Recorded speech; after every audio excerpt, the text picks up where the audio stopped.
नमस्कार मित्रों, GS study में आप सभी का स्वागत है। अभी हमने मध्यकालीन भारत का इतिहास से कल तक भाग 2 से पढ़ा था अकबर के नवरत्न। नवरत्नों में से पहले जो नवरत्न थे तानसेन के बारे में हमने सब कुछ जान लिया था। आप दूसरा पढ़ने वाले हैं बीरबल के बारे में। उनके नवरत्नों में से भी बीरबल जी थे। बीरबल था, उसका वास्तविक नाम महेशदास था और उसकी उपाधि राजा की थी। यह 1583 में न्याय विभाग का प्रमुख इसे बनाया गया था राजा अकबर के द्वारा। तीसरा है अबुल फजल, पिता है इसके शेख मुबारक, बड़ा भाई फैजी था, जन्म स्थान नागौर। इसकी पुस्तक थी अकबरनामा, अकबरनामा फर्स्ट, अकबरनामा द्वितीय, आईना अकबरी। और 1602 में जहांगीर के कहने पर वीर सिंह बुधेला ने इसकी हत्या कर दी थी। चौथा नवरत्न है फैजी। इनका जन्म स्थान नागौर है, उपाधि राजकवि है। महाभारत का फारसी में अनुवाद किया जिसे रज़्मनामा कहा जाता है। इसके अनुवादक हैं नकीब खां, अबुल कादिर बयोदीनी। और ये नेक्स्ट बिंदु है, इसने रामायण का अनुवाद किया। इसने लीलावती का अनुवाद किया, किस में? फारसी में, फैजी ने किया था। और पांचवा नवरत्न है अब्दुल रहीम खान खाना। इनकी उपाधि थी खाने खाना, इनको ये बोला जाता था। यह बैरम खां का पुत्र था और यह जहांगीर का गुरु था। यह हिंदी भाषा के कवि थे और पुस्तक भैरवे न्यायिका का भेद, इनकी ये प्रमुख पुस्तक थी इनकी। और छठे है टोडरमल, इनकी उपाधि राजा की थी ये भी, और यह गुजरात का दीवान नियुक्त इनको किया गया था और कालांतर के केंद्र में दीवान नियुक्त किया गया था इन्हें। टोडरमल ने भू राजस्व सुधार किए और इसने आईने ए दहसाला पद्धति को लागू किया था। ये कई बार क्वेश्चन पूछा जाता है, टोडरमल ने कौन सी पद्धति को लागू किया था? तो इसने आईने ए दहसाला पद्धति को लागू किया था। सातवां है मान सिंह, आमेर का यह शासक था। इसका मिर्जा अजीज कोका और फ़कीर अजीजुद्दीन मुल्ला दो प्याजा हकीम हुक्म यह खाना शाम कुक था। खाना शामा यानी कुक था, ये कुक जो खाना वाना बनाते हैं वही। अकबर की धार्मिक नीति क्या थी? आइए अब ये जानते हैं। अकबर के सुलह के कुल नीति को अपनाया था। सुलह कुल नीति को अपनाया था। यह 1562 में युद्धबंदियों को धर्मांतरण पर रोका था और 1562 में दास प्रथा पर भी रोक लगाया था। 1563 में तीर्थ यात्रा कर को समाप्त किया था और 1564 में जजिया कर को भी समाप्त किया था। 1575 में अकबर ने इबादत खाने की स्थापना की और मुस्लिम विद्वानों को आमंत्रित किया था। उस समय इसमें मुस्लिम विद्वानों के द्वारा इबादत खाना की स्थापना इसने की थी। 1578 में धर्म संसद की स्थापना अन्य धर्मों के विद्वानों को आमंत्रित किया गया था। पहला धर्म था हिंदू धर्म, जिसमें आते हैं देवी पुरुषोत्तम, और दूसरा है पारसी। इसमें दस्तुरुजी मेहरणी राजा अकबर ने इन्हें दरबार में अग्नि चलाने की अनुमति दी थी। तीसरा है जैन, हरिविजय सूरी और जिनचंद्र सूरी, ये सब इनकी स्थापनाएं हैं। और चौथा है ईसाई, इसमें एकाविवा और मोनसेरात। आठवां है 1579 में मजहर की घोषणा की थी। किसने? अकबर ने। शेख मुबारक ने मजहर का प्रारूप तैयार किया था। इस 1582 में दीन इलाही की स्थापना, तौहीद ए इलाही के भी नाम से जानते हैं। दीन इलाही की स्थापना या तौहीद ए इलाही भी से इसका नाम है, दो नाम है, दोनों में से किसी एक नाम से ये प्रचलित है। इसे हम दीन इलाही भी कहते हैं और तौहीद ए इलाही। अकबर इसका प्रमुख था और इसी ने इसका दीन इलाही की स्थापना अकबर ने किया था और प्रधान पुरोहित अबुल फजल ने किया था। पवित्र दिन रविवार, सबसे पवित्र प्रकाश, मात्र 18 लोगों ने इसे अपनाया था। बीरबल इकलौता हिंदू था जिसने यह दीन इलाही मतलब ये अपनाया था। बीरबल इकलौता हिंदू था। यह एक आचार संहिता थी। इसमें पैगंबर, पवित्र पुस्तक, पवित्र स्थान, विचारधारा का अभाव है। इतिहासकार स्मिथ के अनुसार यह अकबर की मूर्खता का प्रतीक है। दीन इलाही वो चलाया था, एक धर्म था वो, उसमें सभी धर्मों का मतलब लोगों का एक मिलन था, सभी धर्मों का सम्मान था कि हिंदू भी पूजा करे, मुस्लिम भी पूजा करे। वो एक अलग किसी मतलब सबको वो क्या चाहता था कि एक, इसलिए वो यह धर्म चलाया था।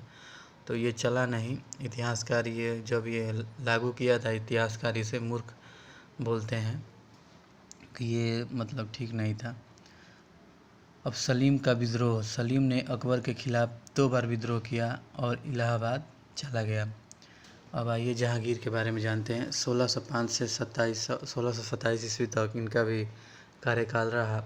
इनके बचपन का नाम सलीम था और इन्हें छोटे पर लोग बचपन का नाम शेखू बाबा के नाम से इन्हें बुलाते थे।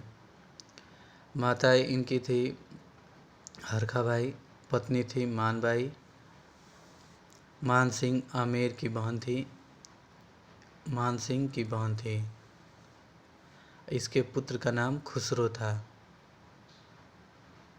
Most handsome Prince of this era के नाम से भी खुसरो को बोला जाता है।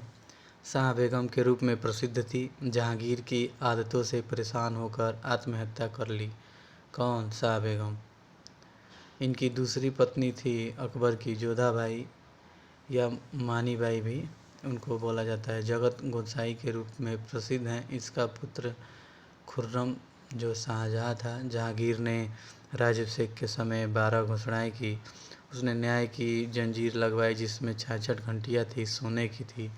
1606 में खुसरो का भी विद्रोह हो गया। खुसरो को मामा मान सिंह तथा ससुर मिर्जा अजीज़ कोका का सहयोग प्राप्त हुआ और गुरु अर्जुन देव जी ने खुसरो को आशीर्वाद प्रदान किया था। इस कारण जहांगीर ने अर्जुन देव जी 5वें गुरु की हत्या करवा दिए और सिख मुगल संघर्ष को आरंभ हो गया। बहरावल का युद्ध। खुसरो पराजित हुआ और उसकी आंखें फोड़ दी गई थी। बहरावल के युद्ध जब हुआ था तो उसमें खुसरो पराजित हुआ था और उसकी आंखें क्या हो गई थी? उसे फोड़ दी गई थी युद्ध में। 1621 में शाहजहाँ ने बुरहानपुर में खुसरो की हत्या करवा दी थी या कर दी थी।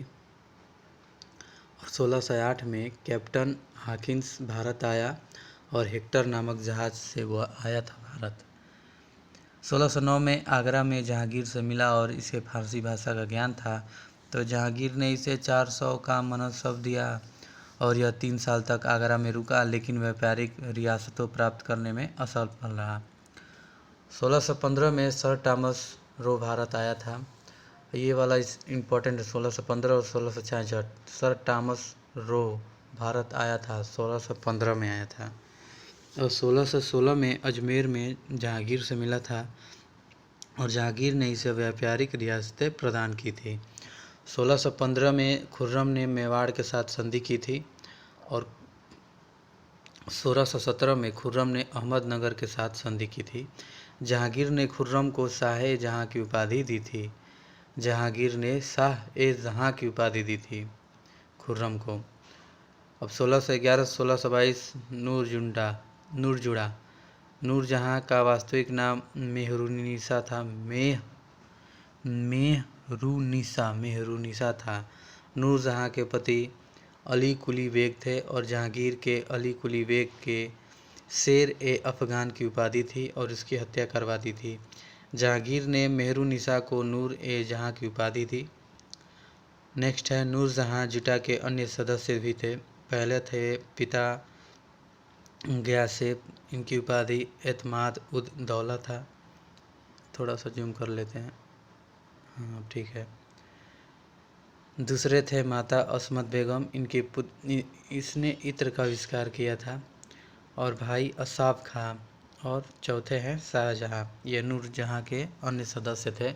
शाहजहाँ थे, भाई अशफाक खां थे, उनके माता पिता वो सब थे ये। और इस समय सभी की शक्तियाँ नूरजहाँ के पास थी। नूरजहाँ सारी फरमानी पर हस्ताक्षर करती थी और नूरजहाँ झरोखा दर्शन देती थी। झरोखा से आप समझ ही रहेंगे। नूरजहाँ ने अपनी बेटी लाडली बेगम का विवाह सहरायर से करवा दिया था। नूरजहाँ जुटा ने आपसी फूट पड़ गई और असाफ खां नूरजहाँ पड़ गया था। 1622 में शाहजहाँ का विद्रोह दक्कन में हुआ था। महावत खां ने परवेज़ जहांगीर का बेटा इसका दमन किया था और 1626 में महावत खां का विद्रोह हुआ और महावत खां का परवेज़ का समर्थक था, लेकिन महावत खां ने जहांगीर को बंदी भी बना लिया था नज़रबंद करके। असाफ खां ने वे नूरजहाँ को महावत खां का आक्रमण किया और पराजित भी किया था। महावत खां ने नूरजहाँ को भी बंदी बना लिया था नूरजहाँ जहांगीर को लेकर भाग गई थी। जहांगीर की मृत्यु 1627 में हुई थी और जहांगीर ने तंबाकू की खेती पर प्रतिबंध लगाया था। जहांगीर ने बंगाल के बच्चों के व्यापार पर भी प्रतिबंध लगाया था। अब आइए जानते हैं शाहजहाँ के बारे में। 1627 से 1658 ईस्वी तक इनका कार्यकाल रहा है। शहरयार ने नूरजहाँ की सहायता से लाहौर में स्वयं को बादशाह घोषित किया था। असाफ खां ने खुसरो के पुत्र दावरस खां के आगरा में बादशाह घोषित किया था। शाहजहाँ ने शहरयार तथा दावरखस का मुगल परिवार के सभी परिवार सदस्यों की हत्या करवा दी थी। दावरबसक को इतिहास में बलि का बकरा कहा जाता है। खां ने जहाँ लोधी का विद्रोह 1628 में हुआ था। ये सब जो पॉइंट है बच्चों, जब तक आप कोचिंग में अच्छे से पढ़े नहीं रहेंगे, बहुत ऐसे ऐसे पॉइंट है जो आपको समझ में ही नहीं आएंगे। तो बच्चों मैं आपको पहले एक पॉइंट बता देना चाहता हूँ कि यह क्लास, इस पर सिर्फ नोट्स आपको प्रोवाइड किया जाएगा। समझाने का भी कोशिश किया, लेकिन अगर विस्तार रूप से मैं अगर क्लास चलाने लगूँ तो समय ज़्यादा निकल जाएगा। और यह क्लास और यह चैनल विशेष रूप से नोट्स के लिए ही बनाई गई है। और जब ये नोट्स, आपका जीएस का नोट जब पूरा कंप्लीट हो जाएगा तभी प्रीवियस ईयर के क्वेश्चन करवाए जाएंगे, आपको सारे यहाँ पर उपलब्ध कराया जाएगा। अभी पहला लक्ष्य है कि जीएस के जितने भी सिलेबस हैं, जितना पार्ट अभी मतलब जितने चैप्टर वैप्टर हैं, सब आपको पढ़ाया जाए। Polity, biology, GK, static GK, सब कुछ आपको पहले पढ़ा दिया जाए अच्छे से। उसके बाद आपका प्रीवियस ईयर भी आपको प्रोवाइड किया जाएगा। जो भी एग्ज़ाम आएंगे उससे जीके जीएस से संबंधित जितना हो सकेगा मैं आपके लिए करूँगा। अब आइए आगे बढ़ते हैं। यह मालवा का सूबेदार था। झुंझार सिंह बुंदेला का विद्रोह 1527 से 28 तक हुआ था। पुर्तगालियों का विद्रोह 1631 से 16 और 32 चला था। इन्होंने हुगली में विद्रोह किया था। शाहजहाँ ने इसका दमन करवाया एवं पुर्तगालियों से सभी धार्मिक स्थलों को नष्ट करवा दिया था। आगरा के चर्च को भी तोड़वा दिया था। 1636 में अहमदनगर का विलय हो गया और औरंगजेब ने दक्कन का सूबेदार भी नियुक्त किया गया औरंगजेब को। 1644 में औरंगजेब जहाँ से मिलने आगरा आया और शाहजहाँ ने औरंगजेब से दक्कन की सूबेदारी छीन ली। शाहजहाँ ने दक्षिण एशिया नीति को अपनाया, लेकिन स्थानीय लोगों को असहयोग के कारण यह नीति असफल रही थी। आइए आगे बढ़ते हैं। नेक्स्ट बिंदु है औरंगजेब को गुजरात का गवर्नर नियुक्त किया गया था। 1653 में औरंगजेब को दक्कन का गवर्नर नियुक्त किया गया था। औरंगजेब ने दक्कन में मुर्शिद कुली खां की सहायता से भू राजस्व सुधार किए थे। मुर्शिद कुली खां को दक्कन का टोडरमल भी कहा जाता है। शाहजहाँ ने संगीतकार खुशहाल खां के दरबार से निकाल दिया था और उत्तराधिकारी का संघर्ष भी हुआ था। शाहजहाँ ने दारा को अपना उत्तराधिकारी घोषित किया था। बहादुरपुर का युद्ध 1658 में हुआ था, जो कि यूपी में पड़ता है। इसके दारा और सूजा के बीच हुआ था। दारा सेनापति था और जय सिंह सुलेमान सिको दारा सिंह इसमें जीत गया था, जब ये अधिकार के लिए संघर्ष हुआ था उत्तराधिकारी के लिए कि इसके बाद कौन राजा बनेगा।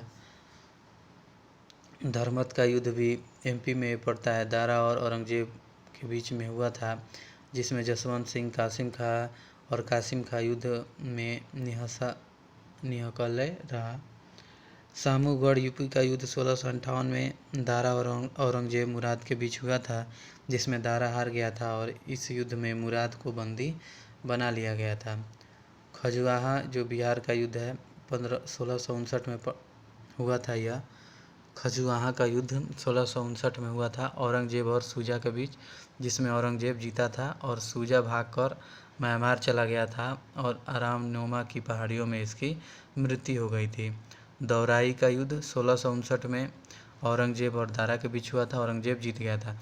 ये सब जितने युद्ध हैं बच्चों, ये पूछे जाते हैं, तो आप इसे हल्के में ना लीजिएगा, अच्छे से पढ़िए।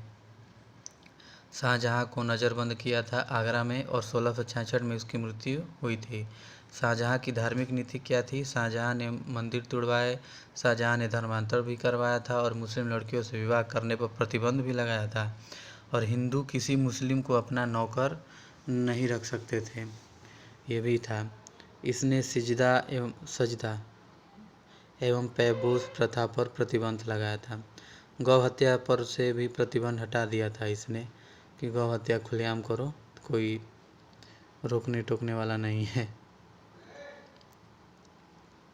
आज के लिए इतना ही रखते हैं दोस्तों। कल हम दारा सिकोह के बारे में जानेंगे और आगे कल आज क्लास इसका 2 हो गया, अब क्लास 3 लगेगा कल से।